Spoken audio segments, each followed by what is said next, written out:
ಬೆಂಗಳೂರಿನಲ್ಲಿ ಮಳೆ ನೀರು ಕಾಲುವೆಗೆ ತ್ಯಾಜ್ಯ ನೀರು ಇದಕ್ಕೆ ಸಂಬಂಧಪಟ್ಟಂತೆ ಬ್ರೇಕಿಂಗ್ ಬರ್ತಾ ಇದೆ ನೋಡ್ಕೊಂಡು ಬರೋಣ.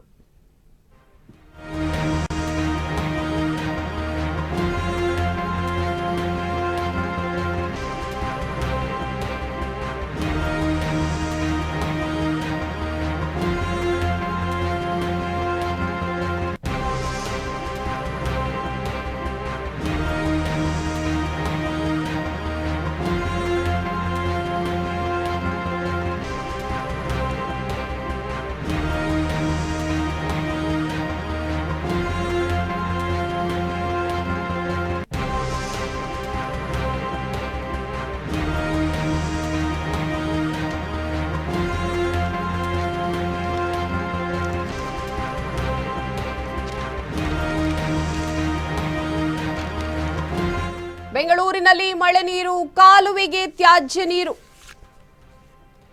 ನೀರು ಹರಿಸುವವರ ವಿರುದ್ಧ ಜಲಮಂಡಳಿ ಸಮರವನ್ನ ಸಾರ್ತಾ ಇದೆ. ನೀರು ಒಳಚರಂಡಿಗೆ ಹರಿಸಿದ್ರೆ ಕಟ್ಟುನಿಟ್ಟಿನ ಕ್ರಮವನ್ನ ಕೈಗೊಳ್ಳಲಾಗುತ್ತೆ. ಮೇ 1ರಿಂದ ಕಠಿಣ ಕ್ರಮಕ್ಕೆ ಮುಂದಾದ ಜಲಮಂಡಳಿ ಅಧಿಕಾರಿಗಳಿಗೆ ಸೂಚನೆ ನೀಡಿದ ಜಲಮಂಡಳಿ ಅಧ್ಯಕ್ಷ. ನಗರದಲ್ಲಿ ಅಪಾರ್ಟ್ಮೆಂಟ್, ಹೋಟೆಲ್, ವಾಣಿಜ್ಯ ಕಟ್ಟಡ ಇವುಗಳಿಂದ ತ್ಯಾಜ್ಯ ನೀರು ಒಳಚರಂಡಿಗೆ ಬಿಡಲಾಗುತ್ತೆ. ಅಕ್ರಮ ಸಂಪರ್ಕಗಳಿಗೆ ಕತ್ತರಿ ಹಾಕಲು ನಿರ್ಧಾರ. ಬೆಂಗಳೂರಿನಲ್ಲಿ ಮಳೆ ನೀರು ಕಾಲುವೆಗೆ ಈಗ ತ್ಯಾಜ್ಯ ನೀರು ಸೇರಿಕೊಳ್ತಾ ಇದೆ. ತ್ಯಾಜ್ಯ ನೀರು ಹರಿಸುವವರ ವಿರುದ್ಧ ಜಲಮಂಡಳಿ ಸಮರವನ್ನ ಸಾರೋದಿಕ್ಕೆ ಶುರು ಮಾಡಿದೆ.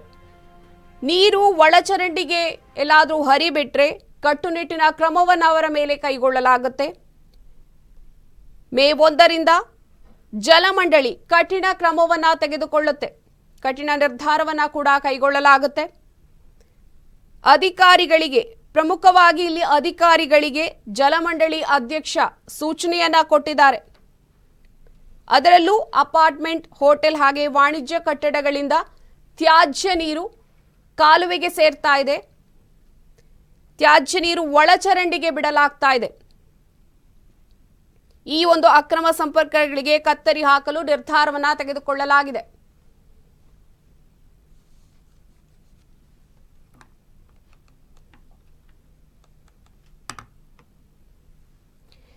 ಸದಾ ವಾಹನ ದಟ್ಟಣೆಯಿಂದ ಕೂಡಿರುವ ನಗರದ ಆರ್ಟೀರಿಯಲ್ ಮತ್ತು ಸಬ್ ಆರ್ಟೀರಿಯಲ್ ರಸ್ತೆಗಳು, ಪಾದಾಚಾರಿ ಮಾರ್ಗಗಳನ್ನು ಸಮಗ್ರವಾಗಿ ಅಭಿವೃದ್ಧಿಪಡಿಸಲು ಬಿಬಿಎಂಪಿ ಯೋಜನೆಯನ್ನ ರೂಪಿಸಿದ್ದು ಇದಕ್ಕಾಗಿ 852 ಕೋಟಿ ರೂಪಾಯಿ ವೆಚ್ಚವನ್ನ ಮಾಡ್ತಾ ಇದೆ. ಬ್ರ್ಯಾಂಡ್ ಬೆಂಗಳೂರು ಸುಗಮ ಸಂಚಾರ ಘೋಷವಾಕ್ಯದಡಿ 2023-24 ಹಾಗೂ 2025-26ನೇ ಸಾಲಿನಲ್ಲಿ ಹೆಚ್ಚುವರಿಯಾಗಿ 1200 ಕೋಟಿ ರೂಪಾಯಿ ಆಸ್ತಿ ತೆರಿಗೆ ಸಂಗ್ರಹವನ್ನ ನಿರೀಕ್ಷಿಸಿ 1200 ಕೋಟಿ ರೂಪಾಯಿ ವೆಚ್ಚದ ಕ್ರಿಯಾ ಯೋಜನೆಗೆ ಅನುಮೋದನೆ ಕೋರಿ ಪಾಲಿಕೆಯು ಸರ್ಕಾರಕ್ಕೆ ಪ್ರಸ್ತಾವನೆಯನ್ನ ಸಲ್ಲಿಸಿತು. ಸರ್ಕಾರ 13 ಷರತ್ತುಗಳನ್ನು ವಿಧಿಸಿ ಇದೀಗ ಒಪ್ಪಿಗೆ ಕೊಟ್ಟಿದೆ. ರಾಜಧಾನಿಯಲ್ಲಿ 16,000 ಕಿಲೋಮೀಟರ್ ಉದ್ದದ ರಸ್ತೆ ಜಾಲವಿದ್ದು ಈ ಪೈಕಿ 1344 ಕಿಲೋಮೀಟರ್ ಉದ್ದದ ಆರ್ಟೀರಿಯಲ್ ಮತ್ತು ಸಬ್ ಆರ್ಟೀರಿಯಲ್ ರಸ್ತೆಗಳು ಕೂಡ ಇದೆ. ಅತಿ ದಟ್ಟಣೆಯ ಕಾರಿಡಾರ್ಗಳಾಗಿರುವ ಈ ರಸ್ತೆಗಳಲ್ಲಿ ವಾಹನಗಳ ಸಂಚಾರ ದಟ್ಟಣೆ ಹೆಚ್ಚಿದೆ. ಸರಕು ಸಾಗಣೆ ವಾಹನಗಳ ಓಡಾಟದಿಂದ ರಸ್ತೆಗಳು ಬೇಗ ಹಾಳಾಗ್ತಾ ಇದ್ದು ಪಾಲಿಕೆಯು ಡಾಂಬರೀಕರಣ ದುರಸ್ತಿಗಾಗಿ ಕೋಟ್ಯಾಂತರ ರೂಪಾಯಿಯನ್ನ ಕೂಡ ವ್ಯಯಿಸ್ತಾ ಇದೆ. ಈ ಹಿನ್ನೆಲೆಯಲ್ಲಿ ಹಂತ ಹಂತವಾಗಿ ಮುಖ್ಯ ಮತ್ತು ಉಪಮುಖ್ಯ ರಸ್ತೆಗಳನ್ನು ವೈಟ್ ಟ್ಯಾಪಿಂಗ್ ರಸ್ತೆಗಳನ್ನಾಗಿ ಪರಿವರ್ತಿಸಲು ನಿರ್ಧಾರವನ್ನ ಕೈಗೊಳ್ಳಲಾಗಿದೆ.